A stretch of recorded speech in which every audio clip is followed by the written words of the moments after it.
माझाही रिझल्ट ठेव आणि गाईज थांबा दाखवतो. हे बघा गाईज, आता तुम्हाला दाखवून टाकतो गाईज आता खरं. हे गाईज गुड मॉर्निंग. तर गाईज आता माझा हे दुसरा ब्लॉग आहे आणि गाईज आज रिझल्ट डे. तर आज सकाळी तर मी काय ब्लॉग सुरू करू नाही शकलो गाईज. सकाळी जायला लागलं तिकडं शाळेत. मग आम्ही आलो. त्याच्यानंतर तो एक मित्र आहे, त्याची शिफ्टिंग करायची होती घरी.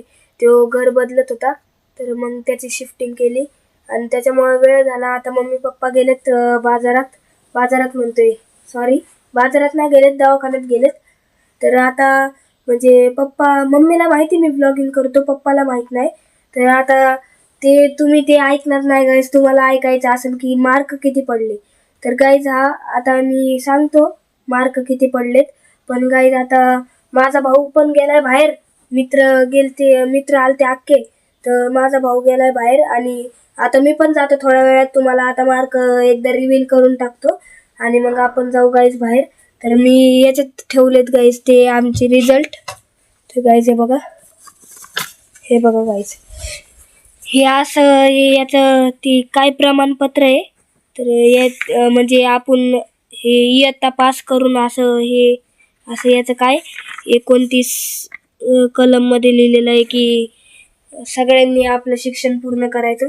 आणि गाईज आता आपलं हे रिझल्ट. तर गाईज आता तुम्हाला लय उत्सुकता होत असेल गाईज रिझल्ट बघायची. तर मी दाखवतो गाईज मी आता.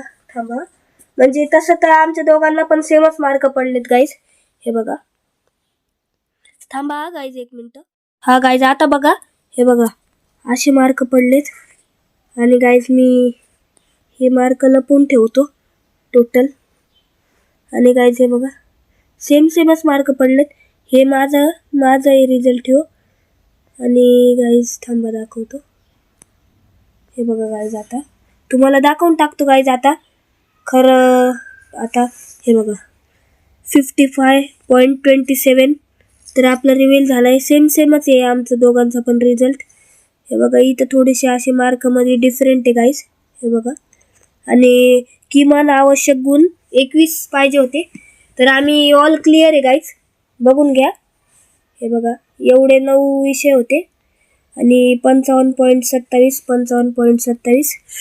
तर गाईज आता तुम्हाला दाखवून दिलं. हे बघा गाईज, हे तन्मयचा पेपर म्हणतोय रिझल्ट आहे आणि हो माझा आहे. आणि गाईज आता तुम्ही बघितलं तर असंच काय आमचा रिझल्ट आला. या काय खास नाही आला, एवढा चांगला काय रिझल्ट नाही आहे. मला लाज वाटत होती तशी, दाखव का नाही, पण दाखवलाच गाईज. आता काय करायचं. आणि मागच्या वर्षीचे पण आहेत, पण आता कुठे ठेवले ते माहीत नाही. मी मम्मीला विचारतो आणि काढून मागतो ते रिझल्ट आणि तुम्हाला उद्या दाखवतो गाईज. तर आता चला गाईज बाहेर. तर गाईज आता आम्ही आलोय बाहेर आणि गाईज यो बघा, यो माझा भाऊ आहे. तुम्ही बघितलं नसेल गाईज अजून याला. तर गाईज यो माझा भाऊ आहे आणि यो लक्ष्मण. तर आता मी आलतो बाहेर, तुम्हाला दाखवला गाईज तो रिझल्ट आपला. आणि आता बघू आता पुढच्या वर्षी काय होणार आहे आपलं. आणि आता आलतो, आता याचे रील काढायचे. रील स्टार आहे, तुम्हाला माहिती आहे का? रील स्टार आहे. आयडी सर्च करा इंस्टाग्रामवर तन्मय काय. आणि गाईज तुम्ही लवकर 10 फॉलोअर म्हणते सबस्क्रायबर करून टाका. मग आम्ही लगेच आमची आयडी देऊन टाकतो दोघांची पण इंस्टाग्रामची. आणि आता काय घरच्यांना तर माहीत नाही आम्ही ब्लॉगिंग करतो म्हणून. तर घरच्यांना फक्त कळायला नाही पाहिजे एवढं आहे. आणि त्याच्यानंतर मी होम टूर देऊ शकतो, अजून अख्खी सोसायटी दाखवू शकतो. तुम्हाला अजून लय काय दाखवायचं आहे गाईज, ते दाखवतो. तर गाईज आता काय नाही, आता आलतो आम्ही रील काढाय. हे बघा गाईज अशी सोसायटी प्लॉटिंग आहे ही. हे बघा गाईज अजून लांबपर्यंत आहे अशी. हे बघा इथं तर इथं घर बांधणं चालू आहे. आणि आता माझा काय प्लॅन नाही आहे. आता मी घरी जाईन जराशी यांची रील काढून. तर गाईज मला एक प्रॉब्लेम होतो आहे. मी ना फिल्मोरामध्ये एडिटिंग करतो ब्लॉगची आपल्या. आणि मग त्याचे ते MB लय घेतात, कधी 300 घेतात, कधी 400 MB घेतात. आणि मी टाकतो फक्त 4-5 मिनटाचा ब्लॉग. तर गाईज त्याची प्रॉब्लेम एकदा संपली पाहिजे.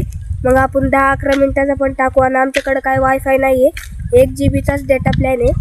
आणि त्याच्यामुळं होत नाही. रोज आम्ही इंस्टाग्रामवर पण आहे, तर इंस्टाग्रामवर रील बघायच्या आणि त्याच्यामुळं मग टाकायसाठी हे नाही ना राहत नेट. तर गाईज आता काय नाही, तुम्ही रिझल्ट बघितलाच आहे आमचा. जर यो ब्लॉग तुम्हाला आवडला असेल तर लाईक करा, चॅनलवर नवीन असेल तर सबस्क्राईब करा. आपण भेटूया पुढच्या ब्लॉगमध्ये. बाय.